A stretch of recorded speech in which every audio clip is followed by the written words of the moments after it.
Hello friends, ఎలా ఉన్నారు? Welcome to స్వదేశీ ఫుడ్స్. ఈ రోజు మనం సగ్గు బియ్యంతో మజ్జిగ పులుసుని ఎలా తయారు చేసుకోవాలో చూద్దాం. ఎప్పుడూ చేసుకునే మజ్జిగ పులుసుకి బదులుగా ఈ రోజు ఇలా సగ్గు బియ్యంతో మజ్జిగ పులుసుని చేసుకుని చూడండి. చాలా చాలా రుచిగా ఉంటుంది. ఈ మజ్జిగ చారులో ఎన్నో ఆరోగ్య ప్రయోజనాలు ఉన్నాయి. వారంలో కనీసం 2 సార్లైనా ఈ మజ్జిగ చారుతో భోజనం చేశామంటే మన ఆరోగ్యానికి కూడా చాలా మంచిది. ఒకప్పుడు మన పెద్దవాళ్ళు ఎక్కువగా ఈ మజ్జిగ పులుసునే చేసేవారు. వేడి అన్నంలో ఈ మజ్జిగ పులుసు వేసుకుంటే కాస్త పుల్లపుల్లగా చాలా బాగుంటుంది. ముందుగా పెరుగు 1 కప్పు వరకు తీసుకుని ఒక కుండలోకి పోసుకోవాలి. కొలతల్లో చెప్పాలంటే 1/2 లీటర్ వరకు కూడా పెరుగుంటుంది. ఈ మజ్జిగ పులుసు చేసుకోవడానికి పుల్లటి పెరుగు అయితేనే ఎక్కువగా బాగుంటుంది. కమ్మటి పెరుగు అయితే అంతగా బాగోదు. తర్వాత అందులోనే కొద్దిగా నీళ్లు కూడా పోసుకోవాలి. మీరు చేసుకునే మజ్జిగ పులుసు చిక్కదనాన్ని బట్టి మీరు నీళ్లు పోసుకోవచ్చు. ఇప్పుడు కవ్వంతో గాని విస్కర్తో గాని ఈ పెరుగుని 2-3 నిమిషాల వరకు బాగా చిలకాలి. ఈ పెరుగుని ఎంత వీలైతే అంత మెత్తగా గడ్డ లేకుండా క్రీమీగా వచ్చేంత వరకు కవ్వంతోటి బాగా చిలకండి. చూడండి, మజ్జిగ పులుసు కోసం చేసుకునే మజ్జిగ మరీ పల్చగా కాకుండా ఇలా కాస్త చిక్కగా ఉంటేనే చాలా బాగుంటుంది. ఈ విధంగా చిలికిన తర్వాత ఇప్పుడు ఈ మజ్జిగను కాసేపు పక్కన పెట్టుకుందాం. తర్వాత కారంగా ఉండే 7 లేదా 8 వరకు పచ్చిమిర్చిని తీసుకుని ఇలా మెత్తగా దంచి పెట్టుకోవాలి. మనం ఇలా మెత్తగా దంచి తీసుకున్నట్లయితే ఈ పచ్చిమిర్చి పేస్ట్ మజ్జిగలో చక్కగా కలిసిపోతుంది. ఆ తర్వాత ఈ విధంగా చిన్నవిగా ఉండే సగ్గు బియ్యం 2 టేబుల్ స్పూన్స్ వరకు తీసుకోవాలి. మీరు కావాలనుకుంటే పెద్దగా ఉండే సగ్గు బియ్యం అయినా తీసుకోవచ్చు. ఆ తర్వాత స్టవ్ ఆన్ చేసుకుని ఒక కడాయిని పెట్టుకుని అందులో 2 టేబుల్ స్పూన్స్ వరకు ఆయిల్ పోసుకుని కాగనివ్వాలి. ఆయిల్ కాగిన తర్వాత మంటని మీడియం ఫ్లేమ్లో పెట్టుకుని ఇప్పుడు ఇందులో ఈ సగ్గు బియ్యం 2 టేబుల్ స్పూన్స్ వరకు వేసుకోవాలి.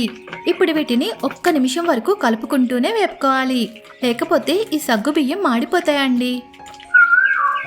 చూడండి, ఆయిల్లో వేసిన 1 నిమిషం తర్వాత సగ్గు బియ్యం ఈ విధంగా కాస్త పెద్దవిగా ఉబ్బి కొద్దిగా క్రిస్పీగా ఉండేలాగా వేగాయి కదా. ఇప్పుడు స్టవ్ ఆఫ్ చేసేసుకుని వీటిని మనం ముందుగా చిలికి పెట్టుకున్న మజ్జిగలో వేసేసుకోవాలి. ఇప్పుడు ఇవన్నీ కూడా ఒకసారి బాగా కలుపుకుని కాసేపు పక్కన పెట్టుకున్నామంటే ఈ సగ్గు బియ్యం మజ్జిగలో చక్కగా నాని కాస్త సాఫ్ట్గా అవుతాయి.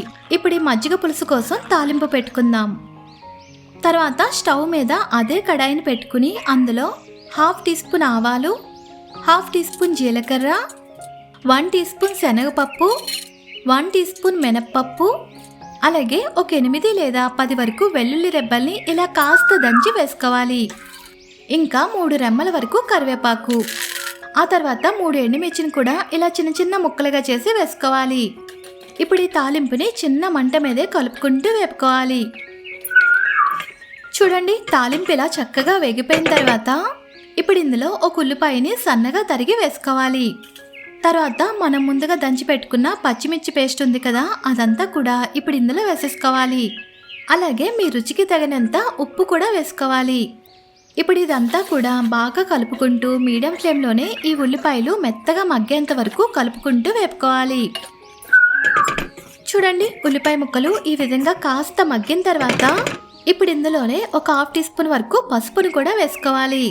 అలాగే సన్నగా తరిగిన కొత్తిమీర కూడా కొద్దిగా వేసుకుని ఒకసారి బాగా కలుపుకుని తర్వాత స్టవ్ ఆఫ్ చేసేసుకోవాలి. ఇప్పుడు ఈ తాలింపుని పూర్తిగా చల్లారనివ్వాలి. చూడండి, కాసేపటికి తాలింపు మొత్తం పూర్తిగా చల్లారిపోయిన తర్వాత ఇప్పుడు మనం ముందుగా చిలికి పెట్టుకున్న మజ్జిగలో ఈ తాలింపు మొత్తం వేసేసుకోవాలి.